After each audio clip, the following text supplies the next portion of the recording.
Week 5 Critical Thinking Questions. Question 3. Rewrite the following arguments, putting the premises first and conclusions last. If there is an implicit premise, add it and circle it. If there is an implicit conclusion, add it and circle it. A. Premise 1. What is simple cannot be separated from itself. Premise 2. The soul is simple. Conclusion: the soul cannot be separated from itself. B. Premise 1. Your skin looks soft and feels silky. Premise 2. You smell clean and natural. Conclusion: it helps bring out your best. C. Premise 1. I'm sick and tired of people fooling around with my habits. Implicit premise: why should he, at the advanced stage of his life, have to learn to measure all over again? C. He is very opposed to the new metric system. D. Premise 1. Thrusts to capitalism slowly lost their vitality and relevance. Premise 2. Trusts and monopolies could not eliminate competition. Conclusion: the Great Depression lessened capitalism. E. Premise 1. Candidates can memorize harmless answers. Premise 2. They can politely beg off and give a speech. Conclusion: the way we debate does not amount to debating at all. F. Premise 1. He'll drive recklessly only if he's upset. Premise 2. He's not upset. Implicit conclusion: he will not drive recklessly. G. Premise 1. Academics and international functionaries have too seldom gone into the field to collect them. Premise 2. The voluntary agencies have made the ethical choice to reliving suffering, not collecting data. Conclusion: there is not enough data. H. Premise 1. Women do not receive any pay for the work done in home. Premise 2. Women's wages are significantly lower than men's. Conclusion: economically, women are worse off than men. I. Premise 1. Christ did not choose women to be priests. Premise 2. The church must model that of its founder. Conclusion: women cannot be ordained. J. Premise 1. He's confessed. Implicit premise: guilty people confess. Conclusion: he's guilty. K. Premise 1. Hot fudge sundaes are what we desire. Conclusion: McDonald's hot fudge sundaes are what your desire requires. L. Premise 1. Individual rights begin at birth. Premise 2. Rights are a concept applicable to individuals who have already been born.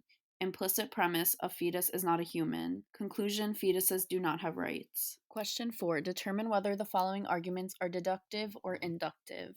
A. John held his cards loosely between his thumb and two fingers. That made it easy to arrange them in various combinations. Inductive. B. John held his chopsticks between his thumbs and forefinger. That left three fingers for holding the chopsticks steady. Deductive.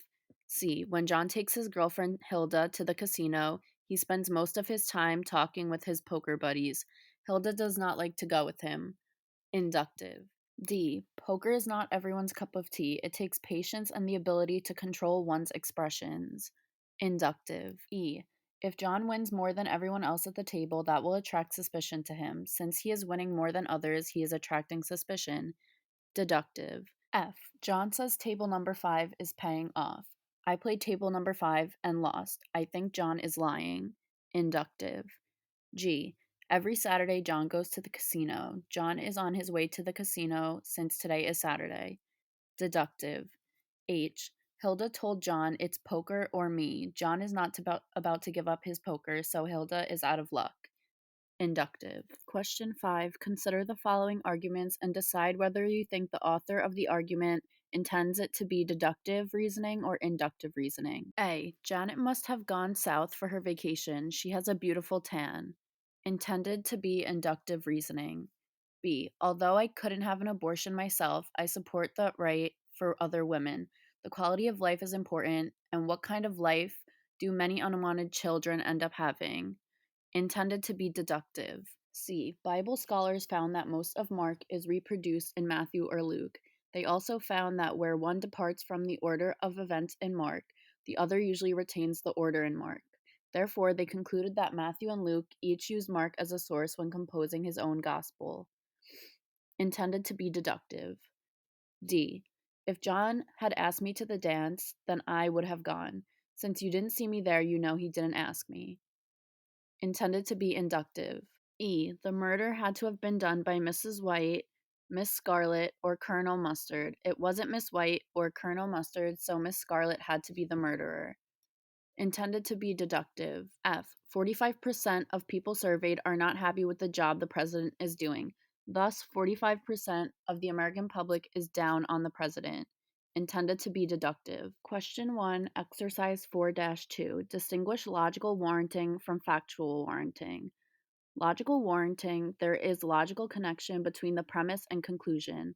On one hand, with logical connection, if the premise is factual, then the conclusion must also be regarded as factual. This is the stronger approach. On the other hand, the status of the premise being factual makes the conclusion more likely but not always guaranteed. Factual warranting. If when we give real factual information which does not leave a lot of room to be questioned, we are factually warranting the conclusion. Both the premise and conclusion are factual. Question 2, Exercise 4 2. Explain why, in our daily lives, reasoning with probability is more common than reasoning with necessity. Reasoning with probability is more common than reasoning with necessity in our daily lives because it is more likely than not that the premise will be applicable to the conclusion as well as factual if they are trying to prove something.